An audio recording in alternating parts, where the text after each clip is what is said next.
അച്ഛൻ വിദേശത്ത് നിന്ന് വരുമ്പോൾ മിഠായിയും കളിപ്പാട്ടവും പുതിയ ഉടുപ്പുമൊക്കെ കൊണ്ടുവരുന്നതും കാത്തിരുന്ന അനാമികയും ആത്മികയും ഒരു നാടിൻ്റെ നൊമ്പരമാണിപ്പോൾ.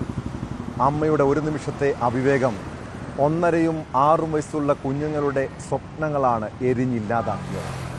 കൊല്ലം കരുനാഗപ്പള്ളിയിൽ മക്കളെ ഒപ്പം നിർത്തി യുവതി തീ കൊളുത്തി ആത്മഹത്യ ചെയ്തത് സ്വത്ത് തർക്കത്തെ തുടർന്നെന്നാണ് വിവരം. പോലീസിന് ലഭിച്ച വിവരങ്ങൾ പ്രകാരം ഭർത്താവിൻ്റെ കുടുംബ ഓഹരി പ്രശ്നങ്ങളും സാമ്പത്തിക പ്രശ്നങ്ങളും സൂചിപ്പിച്ചിട്ടുണ്ട്. സംഭവത്തിൽ കേസെടുത്ത കരുനാഗപ്പള്ളി പോലീസ് ബന്ധുക്കളുടെ മൊഴി വിശദമായി ശേഖരിച്ചു.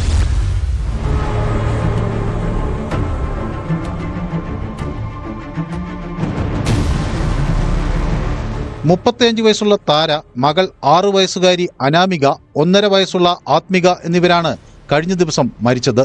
കുട്ടികളെ ഒപ്പം നിർത്തി താര മണ്ണെണ്ണയൊഴിച്ച് തീ കൊളുത്തുകയായിരുന്നു. കുടുംബത്തിലെ സ്വത്തുതർക്കമാണ് ആത്മഹത്യക്ക് കാരണം എന്നാണ് പോലീസിന്റെ പ്രാഥമിക അന്വേഷണത്തിലെ കണ്ടെത്തൽ. താരയുടെ ഭർത്താവ് ഗിരീഷ് ആനന്ദൻ വിദേശത്താണ് ജോലി ചെയ്യുന്നത്. ചൊവ്വാഴ്ച രാത്രിയിൽ ഇയാൾ നാട്ടിലെത്തുമെന്ന് അറിയിച്ചിരുന്നു. ഇതിന് ഏതാനും മണിക്കൂറുകൾക്ക് മുമ്പായിരുന്നു കൂട്ട ആത്മഹത്യ.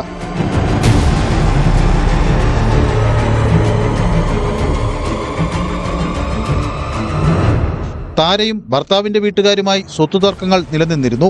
ഇതിൽ കരുനാഗപ്പള്ളി പോലീസ് ഇടപെടുകയും ഭർത്താവ് നാട്ടിലെത്തിയ ശേഷം കാര്യങ്ങൾ പരിഹരിക്കാം എന്ന് അറിയിക്കുകയും ചെയ്തതാണ്. ഇതിനു പിന്നാലെയാണ് താര മക്കളെയും കൂട്ടി ജീവനൊടുക്കിയത്. പോസ്റ്റ്മോർട്ടത്തിന് ശേഷം മൃതദേഹങ്ങൾ സംസ്കരിച്ചു. സംഭവത്തിൽ ബന്ധുക്കളുടെ മൊഴി വിശദമായി ശേഖരിക്കുമെന്ന് പോലീസ് അറിയിച്ചു. കരുനാഗപ്പള്ളി പോലീസാണ് കേസെടുത്ത് അന്വേഷണം നടത്തിവരുന്നത്.